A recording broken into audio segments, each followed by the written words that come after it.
আসসালামু আলাইকুম। এরকম করে আমার 5 বছরের ক্যারিয়ারটা ধ্বংস হয়ে যাবে আমি কখনো ভাবতেও পারিনি। আমি মুসলিম পরিবারের সন্তান, আমি কখনো এরকম কাজ করতে পারবো না, কারণ আমি আমার নবীকে বিশ্বাস করি, আল্লাহকে বিশ্বাস করি। হ্যাঁ, আমি 5 ওয়াক্ত নামাজ পড়ি না ঠিকই, কিন্তু মাঝে মাঝে তো নামাজ পড়ি। এরকম টোটালি এটা যে পিকচারটা দেখেছেন সম্পূর্ণ ভুল। আমি এরকম টাইপের না। যখন স্যান্ডির সাথে আমার প্রথম দেখা হয়েছিল তখন আর কি ও আমার কাজকে খুব ভালোবাসতো, আমার কাজকে পছন্দ করতো, এই জন্য সে আমার সাথে দেখা করতে চাইছে, আমিও তার সাথে দেখা করতে চাইছি। তখন আর কি যখন রাত্র হয়ে গিয়েছিল, তারা মানে কয়েকজন মিলে জুস টাইপের কিছু খাচ্ছিল, ওটা আমিও খাইছি। তখন প্রচন্ড একটা ঘুম ঘুম ভাব হয়েছিল। হওয়ার পর আমি আর কি ওই ঘুম ঘুম ভাব হয়েছে, ও দুষ্টামি করে একটা আমার কিস করে ছবি তুলেছিল। এই ছবিটা যে এরকম ভাবে একটা ইফেক্ট করবে বা আমার ক্যারিয়ারের ভিতরে আমি কখনো ভাবতে পারিনি। ইভেন কি আমার ফ্যামিলির মানুষ নানা ধরনের কথা বলছে, এমনকি আমার কাছের বন্ধু বান্ধব আমাকে এসব ছবি দিয়ে নানা ধরনের রং তামাশা করতেছে। আমি সত্যি বলছি, ওর সাথে আমার কোনো সম্পর্ক ছিল না বা এইরকম না, কারণ এটা আমি মুসলিম পরিবারের সন্তান। আমার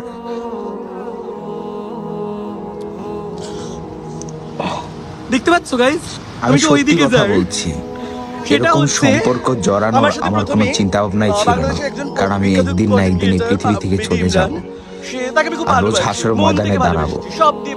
পরকালকে আমি প্রচন্ড ভাবে বিশ্বাস করি। তবে সেই লোকটা কিভাবে এরকম একটা অবৈধ সম্পর্ক বা যেটা সমাজ, যেটা আমাদের ইসলামে কখনো সমর্থন করে না, সেই সম্পর্কে আমি জড়িয়ে যাব বলেন? মানুষ শুধু নেগেটিভ জিনিসটা নিয়ে বেশি সমালোচনা করে, আর একটা ভুল করলে সেটা নিয়ে অনেক মাথায় কিন্তু এই ভুলের কারণে যে একটা মানুষের কেরিয়ার নষ্ট হয়ে যেতে পারে সেটা নিয়ে কখনো ভাবিনি।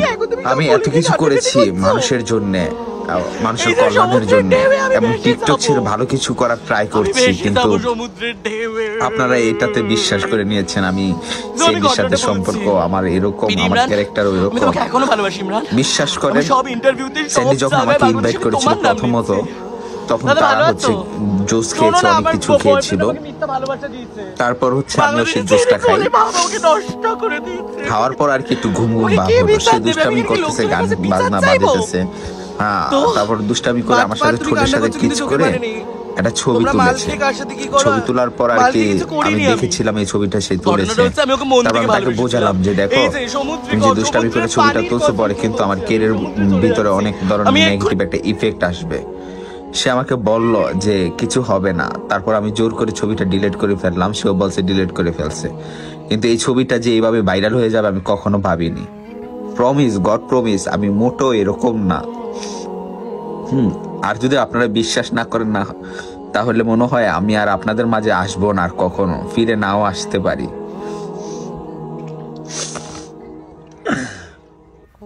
মেনে নিলাম আমি ভুল করেছি। আমার উচিত হয় না মানে একটা মানুষের সাথে এত মিশা, এত চলাফেরা করা, যার বিনিময় প্রতিদান পেয়েছি আমি। তারপর এখন মানুষও হয়তোবা আমাকে রাস্তায় দেখলে আবার আগের মতো হাসাহাসি করবে, আগের মতো বলবে যে ওই যে দেখো ওই ছেলেটা, তার টিকটকের স্বভাব যায়নি। জানি এটা একটা ইসলামিক কান্ট্রি, আর আমিও একজন মুসলিম পরিবারের ছেলে। আমার উচিত হয় নাই যে এতটা বেশি মাতামাতি করা বা বেশি করে এসব রং তামাশায় মিলে করা। আসলে আমি ভুলে গিয়েছিলাম যে আমি কি টাইপের ভিডিও বানাই এবং মানুষের জন্য কাজ করি। আমি যদি ভুল করে থাকি আপনারা কি আমাকে ক্ষমা করবেন না? আমাকে প্লিজ সবাই ক্ষমা দৃষ্টিতে দেখবেন। আমি জানি আপনারা আমাকে ভালোবাসা দিবেন, সাপোর্ট করবেন, কিন্তু আমার ফ্যামিলি মনে হয় আর আগের মতো আমাকে ভালোবাসবে না, সম্মান করবে না। আর বন্ধু বান্ধবরা তো আছেই, সারাক্ষণ এসব নিয়ে মজা করবে, তামাশা করবে। আমার ক্যারিয়ারটা যে এরকম ভাবে একটা ইফেক্ট পড়বে